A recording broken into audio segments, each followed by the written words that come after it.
এই ঢেউগুলো দেখার জন্যই তো বলুন বারবার পুরীতে আসি।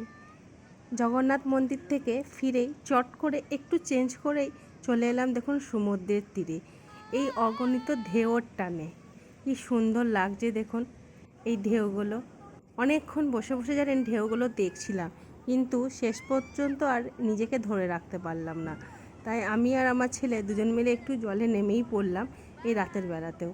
এখানে বহু মানুষ রাতের বেলায় চান করছে না, অন্ততপক্ষে আমাদের মতন পাগুলোকে একটু ভিজিয়ে নিচ্ছে, একটু ফটো তুলছে, একটু ভিডিও করছে, আপন মানুষদের সাথে এই সমুদ্রের তীরে একটু আনন্দ করছে। আমরা দুপুরবেলায় এসে একটু চান আমরা করে গেছিলাম সমুদ্রের মধ্যে, কিন্তু যতই করি মনে হয় যেন শান্তি হলো না বা স্বাদও মিটল না। মনে হয় আরও যদি কিছুক্ষণ থাকতে পারতাম তাহলে হয়তো ভালো হতো।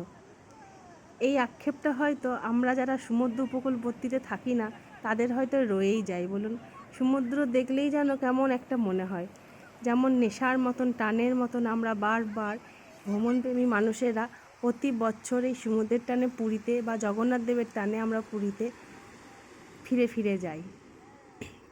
যতবারই যাই না সমুদ্র বা জগন্নাথ দেবের মন্দির কোনোটাই পুরনো লাগে না, এমনকি পুরীটাও নয়, নতুনভাবে নতুন করে চিনি আবার।